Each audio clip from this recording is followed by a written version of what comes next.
आज हम बात करने वाले हैं ईरान और इजराइल का जो संघर्ष चल रहा है, वॉर सिचुएशन चल रहा है, उसी के बारे में बात करेंगे।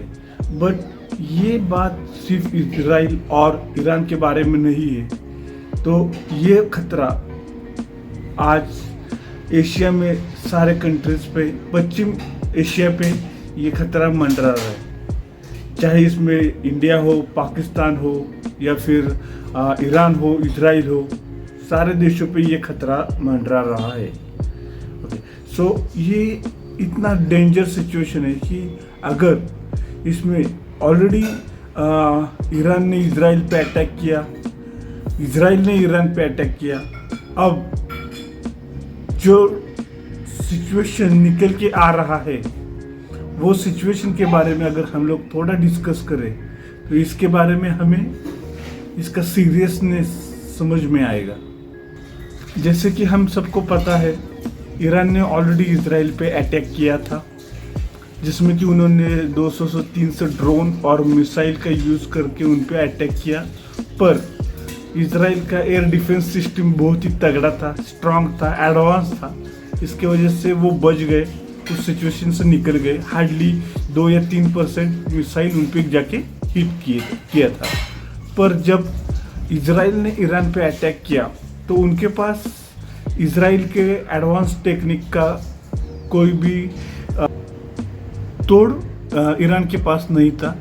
इसका नतीजा ये हुआ है कि इजराइल का अटैक सक्सेसफुल हुआ है, ज़्यादा से ज़्यादा नुकसान उन्होंने ईरान का किया है। बट इजराइल की तरफ से जो न्यूज़ निकल के आ रहा है उससे तो ये समझ में आ रहा है कि इजराइल ने एक बात मेक श्योर किया था कि ईरानी जनता को कम से कम नुकसान हो, ये इन्होंने। तो ये बात से ईरान एक बात तो समझ गया कि अगर हम लोग इजराइल को उकसाएंगे या फिर हमारे तरफ से कोई भी वॉर सिचुएशन होगा तो इजराइल इससे भी भयंकर अटैक ईरान पे कर सकता है। इजराइल के अटैक के बाद ईरान ने बहुत सारी बयानबाजी की, बहुत धमकियाँ दी इजराइल को कि हम लोग ये अटैक करेंगे या फिर ये करेंगे, वो करेंगे।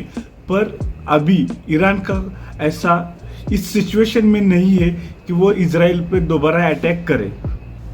अब आते हैं असली मुद्दे पे। मतलब अगर यहाँ से आगे कोई भी ईरान की तरफ से या फिर इजराइल की तरफ से वॉर सिचुएशन क्रिएट होता है तो ये वॉर डेफिनेटली एटॉमिक वॉर होने वाला है। जी हाँ, क्योंकि इजराइल के पास ऑलरेडी एटम बॉम्ब है। अब ईरान के पास भी यूरेनियम सोर्स है। मतलब कहा जाता है कि 6-7 एटम बॉम्ब बने, इतना यूरेनियम उनके पास अवेलेबल है।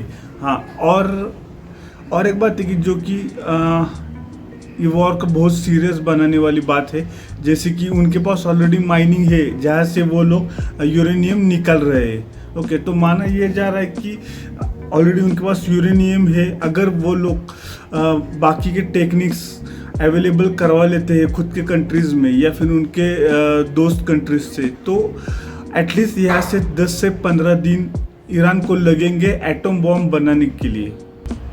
और ये बात अब अमेरिका भी जानता है कि दोनों कंट्रीज के पास या फिर ईरान के पास भी अणुबॉम्ब हो सकता है। तो ये खतरे को देखते हुए अमेरिका भी इस वॉर में इजराइल की तरफ से डायरेक्ट एंट्री कर सकता है।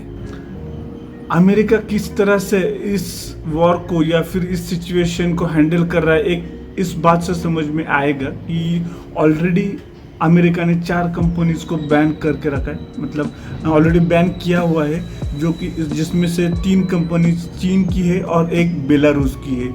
इन कंपनियों को बैन इसलिए किया गया क्योंकि इन्होंने हेल्प किया था पाकिस्तान को उनके बैलिस्टिक मिसाइल को डेवलप करने के लिए। अब सवाल ये आ रहा है कि ईरान का राष्ट्रपति इब्राहिम रईसी मतलब इस सिचुएशन में भी अपना डेलीगेशन लेके पाकिस्तान क्यों आए हैं? क्योंकि अभी ईरान में ऐसा सिचुएशन है कि इजराइल अपने हमले और तेज़ कर सकता है या फिर ऑलरेडी अटैक के बाद ईरान में पैनिक सिचुएशन है। तो ऐसे समय में कोई भी राष्ट्रपति अपना कंट्री, अपना देश छोड़ के कहीं पर भी जाने की कंडीशन में, कहीं पर जाने के इस हालात में नहीं होता। इस कंडीशन में इब्राहिम रईसी पाकिस्तान क्यों आए हैं? जैसे ही ये बात वायरल हुआ, जब ये बात अमेरिका को पता चला, तो यहाँ से आगे अब डाउटफुल सिचुएशन है कि ईरान पाकिस्तान क्यों आया है। यही बात अभी इंडिया के लिए भी खतरे की घंटा बन चुकी है, क्योंकि ऑलरेडी पाकिस्तान के पास 170 अणुबॉम्ब है और उन्होंने बैलिस्टिक मिसाइल भी डेवलप कर लिया है जो लॉन्ग डिस्टेंस अटैक के लिए यूज़फुल है। ओके, और अभी ईरान इसी डील के लिए और शायद इसी मिसाइल के लिए या फिर अणुबॉम्ब के लिए ये पाकिस्तान आया हुआ है, क्योंकि इस घड़ी पे ईरान के माने जाते हैं कि दो ही ऐसे कंट्रीज़ है जो इनको इस वॉर में हेल्प कर सकते हैं, और वो है पाकिस्तान और उत्तर कोरिया। ओके, ये पाकिस्तान एक ऐसी कंट्री है जो पैसों के लिए किसी को भी अणुबॉम्ब बेच सकती है, और यही ईरान चाहता है। कुछ पैसे देख के वो रेडीमेड जो एटॉमिक पावर है, मतलब अणुबॉम्ब और बैलिस्टिक मिसाइल पाकिस्तान से ले सकता है। और अगर अब एटॉमिक वॉर होता है, ईरान की तरफ से इजराइल पे 2 या 3 अणुबॉम्ब डाल दिए जाते हैं, तो इजराइल के पास कुछ भी नहीं बचेगा वापस ईरान पे हमला करने के लिए। ओके, तो ये हो सकता है कि ईरान की तरफ से